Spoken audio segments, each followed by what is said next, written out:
para receber a tua palavra, Senhor. E nós já proibimos toda a ave do céu para falar nos corações, em nome de Jesus. Amém. Amém. Amém. Obrigado.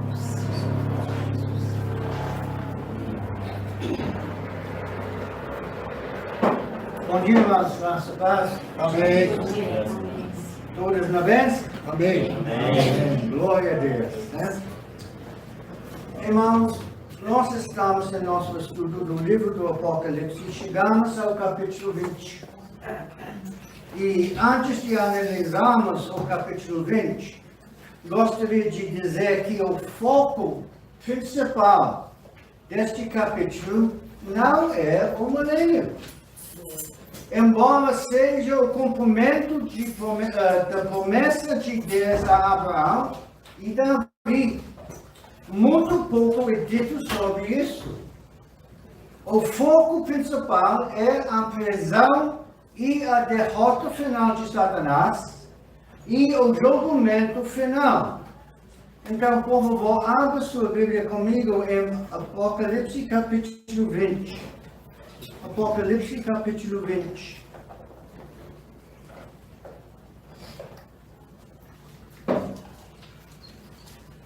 Então observei que desceu do céu um anjo com a chave do abismo e grande corrente em sua mão. Ele prendeu o dragão, a antiga serpente, que é o diabo, Satanás, e o amarrou por 1000 anos.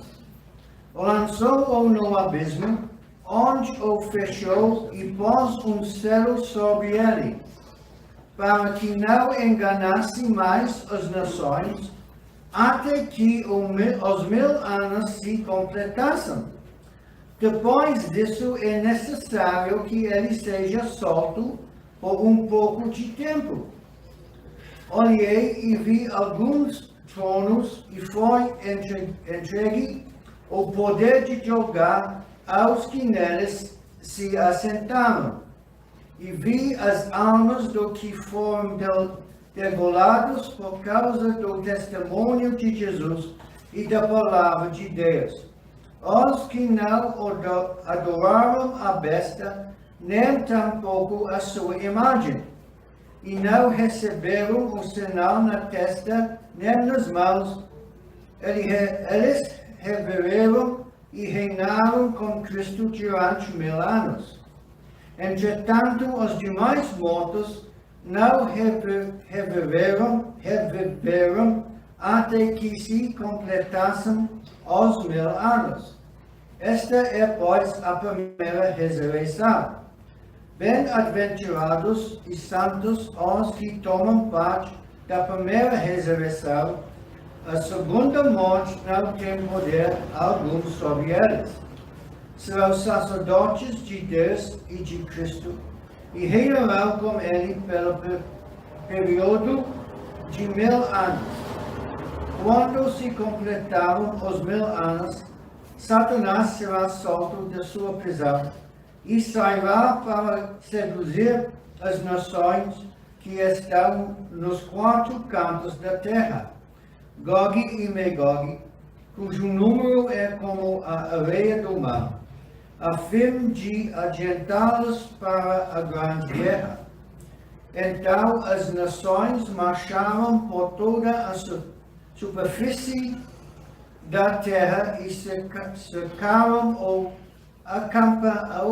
acampamento dos santos, a cidade amada.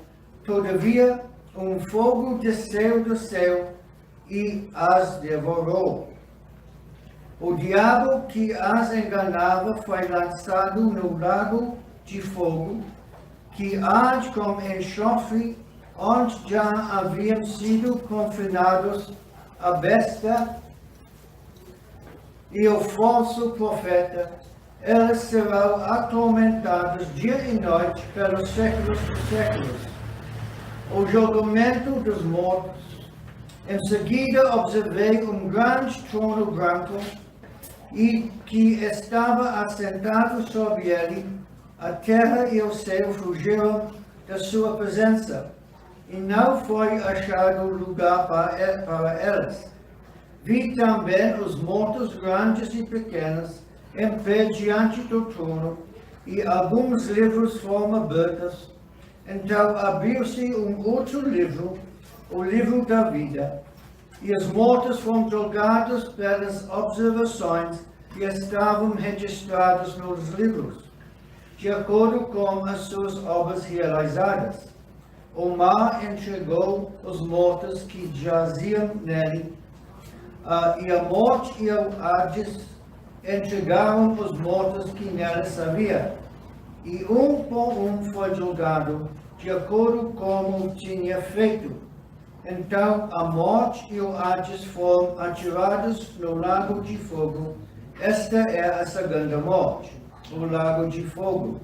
E todo aquele cujo nome não foi encontrado escrito no livro da vida foi lançado no lago de fogo. Amém. Irmãos, este capítulo, ou visão, é uma continuação da visão de João no capítulo 19. Não há indícios de que haja uma interrupção na visão que João tem. Ela começa com João dizendo: então observei, o que nos indica que se trata de uma continuação da visão do capítulo 19 e se segue imediatamente após a batalha do Armagedon. João viu um anjo do centro do céu com a chave do abismo e grande corrente na mão. É interessante que João não nos dá o nome do anjo. Ele não nos diz se o anjo é um arcanjo ou anjo da presença. Apenas diz que viu anjo. Pelo que João nos conta, parece que se trata apenas de anjo comum. Se é que isso existe. Mas ele tem a autoridade de Deus para prender Satanás. E não é nada que Satanás possa fazer, exceto submeter-se à autoridade dado ao anjo para prendê-lo. Agora, irmãos, lembre-se de que Satanás era querub ungido, o anjo mais elevado dos querubim, a ordem mais elevada dos anjos. Mas quando esse anjo vem para prendê-lo, ele reconhece a autoridade que o anjo tem de Deus e tem que se submeter a esse anjo comum. Que insulto ao seu orgulho ter que se submeter a anjo tão inferior a ele em posição. O anjo prende Satanás e a lança no abismo sem fundo e o sela para que Satanás não possa enganar as nações por 1000 anos. Irmãos, embora as Escrituras não o digam, penso que podemos inferir com segurança que os anjos caídos que seguiram Satanás também foram, de alguma forma, impedidos de tentar e enganar as nações durante o reinado milenar de Cristo. Não podemos ter certeza se elas foram lançadas no abismo com Satanás, ou se apenas tiveram o poder de tentar e enganar tirado deles. Mas é certo que, de alguma forma, elas não puderam agir durante o milênio. Os anjos caídos não são robôs, mas agentes livres, como provaram pela sua disposição em seguir Satanás na sua rebelião contra Deus. E odeiam a humanidade tanto quanto Satanás. Se a sua atividade não fosse restringida, continuariam certamente a operar, mesmo que o seu líder estivesse no abismo. Depois que Satanás é preso, João diz que olhei e vi alguns tronos e foi entregue o poder de julgar aos que neles se assentavam.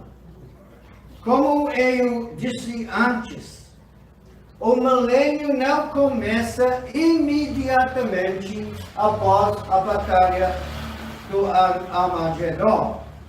Há muitas coisas a fazer antes que ele possa começar. E uma delas é a ressurreição e a recompensa dos santos do Antigo Testamento e os mártires da tribulação. As pessoas sentadas nos tronos são a igreja arrebatada. Os santos do Antigo Testamento e os mártires da tribulação são ressuscitados dos mortos e recebem corpos imortais e reinam com Cristo junto com a igreja por 1000 anos. Depois que os destroços da batalha de Armagedon foram limpos, a abominação da desolação foi removida e a terra renovada após a destruição da tribulação. Você se lembra que toda a água da terra se transformou em sangue, estrelas caíam dos céus, a ressurreição e recompensa dos santos do Antigo Testamento e dos mártires da tribulação ocorreram e as bodas do Cordeiro acontecem. Cristo iniciará seu reinado milenar. Deixe-me corrigir ou esclarecer alguma coisa que existe. Aqueles que ressuscitam são considerados parte da primeira ressurreição. Essa expressão causa muito confusões entre os crentes, pois a igreja ressuscitou pelo menos 7 anos antes. As palavras primeira ressurreição referem-se a uma categoria de pessoas ressuscitadas e não a uma ordem cronológica. Todos os envolvidos na primeira ressurreição são crentes. O termo primeiro é usado aqui para identificar a ocasião, não o tipo de uma ressurreição dos justos. Não o título, uma ressurreição dos justos, não um número em sequência. O versículo 6 descreve as bênçãos especiais daqueles que participam da primeira ressurreição. Eles não conquistaram estas bênçãos, elas fazem parte da herança dos crentes em Jesus Cristo. Esses crentes ressuscitados compartilharão a vida gloriosa de Cristo, reinando como reis e sacerdotes com Ele. Glória a Deus. Todos os crentes vivos que entrarão no milênio, no final da tribulação, ainda terão corpos mortais. Eles se casarão, terão filhos e repovoarão a terra. acabará com o pecado pela pura força de sua presença, como Salmo 2. Durante muitos séculos, os homens sonhou com uma era de ouro, uma utopia, na qual a raça humana estaria livre de guerra, doença e até mesmo da morte. E é por isso que aceitará o anticristo. Durante séculos, os homens tentaram alcançar esse objetivo por conta própria e fracassaram. Somente quando Jesus Cristo reinar no trono de Davi é que esse reino virá e a terra será libertada da opressão de Satanás e do pecado.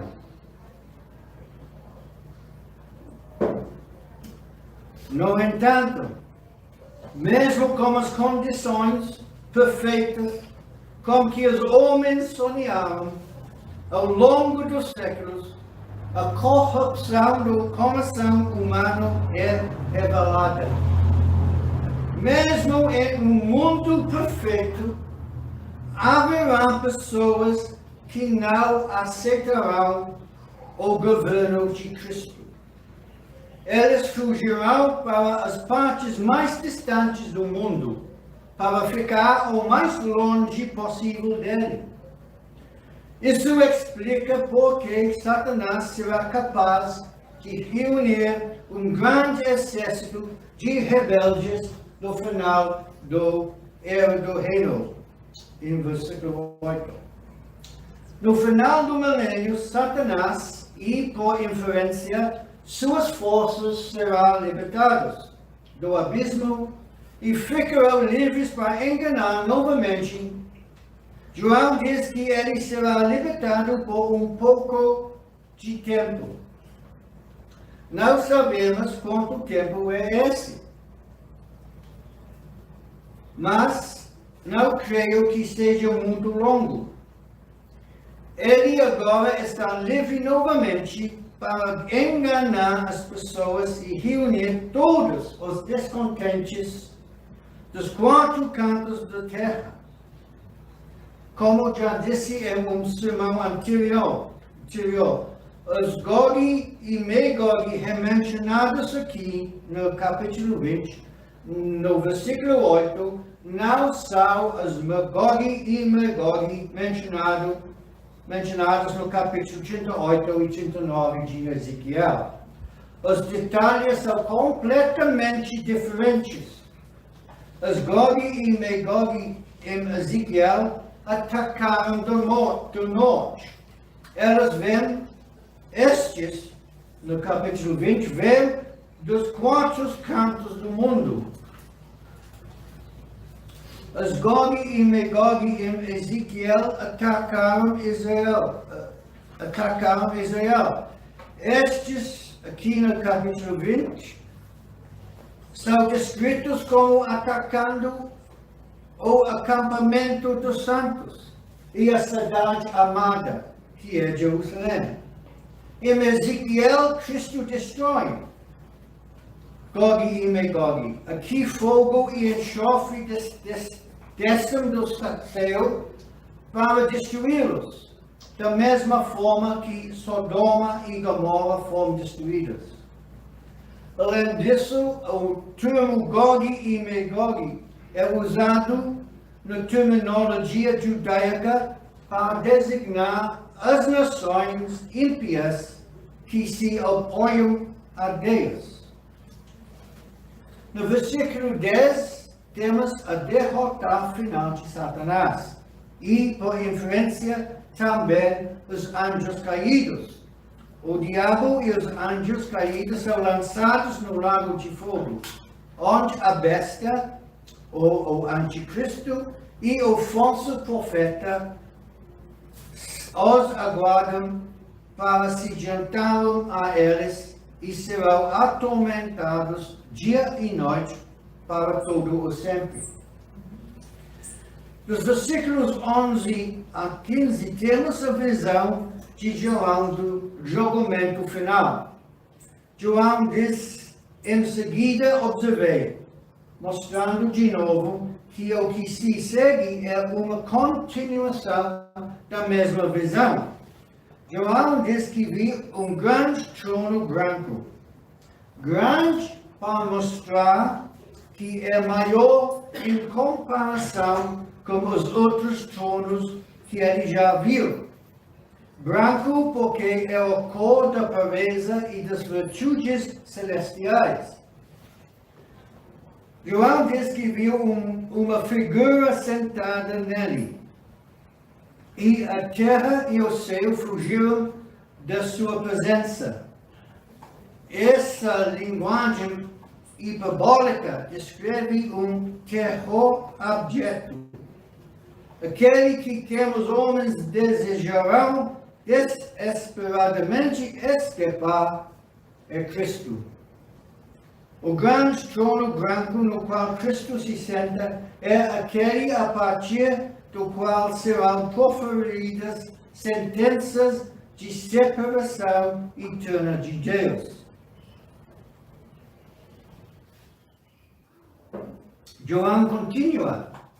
Viu também os mortos, grandes e pequenos, em pé diante do trono, e alguns livros foram abertos. Então abriu-se um outro livro, o livro da vida, e os mortos foram julgados pelas observações que estavam registradas nos livros, de acordo com as suas obras realizadas.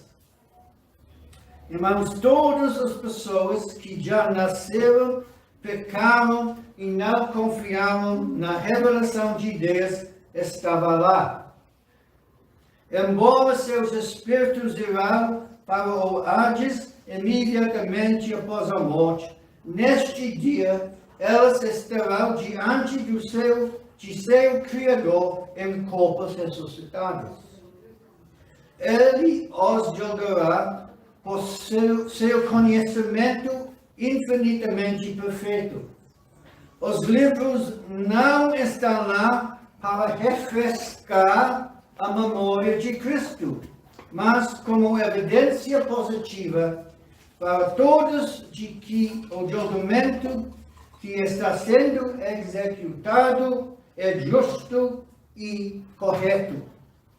As palavras de acordo com suas obras não devem ser entendidas como ensinando salvação pelas obras. Em vez disso, significam que as ações de uma pessoa indicam seu estado espiritual. Irmãos, existem graus de punição no lago de fogo. Como cada pecador pedido receberá exatamente o que merece. E ninguém poderá discutir com o Senhor ou questionar sua decisão. Deus sabe o que os pecadores estão fazendo, e seus livros revelarão a verdade. Ou seja, suas ações determinam sua punição. Irmãos, Deus é justo e não punirá a velhinho da rua que viveu uma vida moral, mas não foi salvo da mesma forma que punirá Hitler ou Stalin. Versículos 13 a 15. O mar entregou os mortos que jaziam nele, e a morte e o Hades entregaram os mortos que neles havia, e por um foi julgado de acordo com o que tinha feito. Então a morte e o Hades foram atirados no lago de fogo. Esta é a segunda morte, o lago de fogo. Deixe-me dizer aqui que assim como ter seu nome escrito no livro de vida ou qualifica para o céu, não ter seu nome ou qualifica para o lago de fogo. Nestes versículos temos a prova de que os corpos dos incrédulos também serão reunidos com seus espíritos para o julgamento final. Independentemente de como morreram ou onde seus corpos estão, o mar é o local de descanso de muitos corpos não enterrados. A morte e o inferno referem-se não apenas à morte, mas à existência além da sepultura. A imagem que é de todas as moradas intermediárias dos corpos humanos, entregando-os ao julgamento de Deus. Enquanto a humanidade incrédula é julgada de acordo com suas obras, a morte e o Hades, os inimigos finais do Senhor, também são destruídos ao serem lançados no lago de fogo. A segunda morte é espiritual e eterna. O justo castigo dos ímpios. A primeira morte é a morte física. Ambos estão incluídos no significado geral da morte de se abater sobre a raça humana por causa do pecado de Adão e Eva. Irmãos, para encerrar, deixe-me responder a uma pergunta que você pode estar se fazendo e que me incomodou. Quando os crentes que morreram durante o milênio receberão seus corpos glorificados? A resposta pode surpreendê-lo, assim como me surpreendeu. No grande trono branco. Tem que ser lá, pois não há uma outra ressurreição mencionada entre o início do milênio e o grande trono branco. Os crentes mortais do milênio não estão incluídos na primeira ressurreição, dos versículos 4 e 6, porque o milênio não começou, que já ocorreu antes do início do milênio. Portanto, outra ressurreição é necessário para elas. A próxima ressurreição explícita nas Escrituras é o juízo do grande trono branco. Os versículos 11 a 15 descrevem a ressurreição como a ressurreição dos mortos, pequenos e grandes. Isso inclui todos os mortos restantes, justos e injustos. Os santos do milênio que morreram são ressuscitados aqui, antes de entrar no estado eterno. Os crentes do milênio recebem seus corpos imortais no mesmo momento que os restos dos mortos, imediatamente antes do novo céu e da nova terra, do capítulo 21. Eles serão julgados de acordo com suas obras e recebem recompensas exatamente como a igreja arrebatada fez no tribunal de Cristo. Como a maioria de vocês, sempre pensei que o julgamento do grande trono branco se aplicava apenas aos não salvos. Mas ele também deve se aplicar aos crentes mortos do milênio, pois não há outra ressurreição mencionada nas Escrituras. Também devo salientar que as Escrituras enfatizam que qualquer um que não fosse encontrado escrito no livro da vida seria lançado no lago de fogo, o que implicaria que durante esse julgamento há aqueles cujos nomes estão escritos no livro da vida. Irmãos, vamos orar.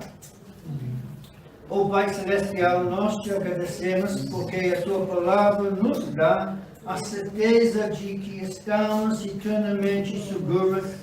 Agradecemos pela certeza de que os teus julgamentos são justos e corretos. Que Satanás não triunfará e que o mal será punido. Em nome de Jesus nós oramos e te agradecemos. Amém. O Senhor os abençoe.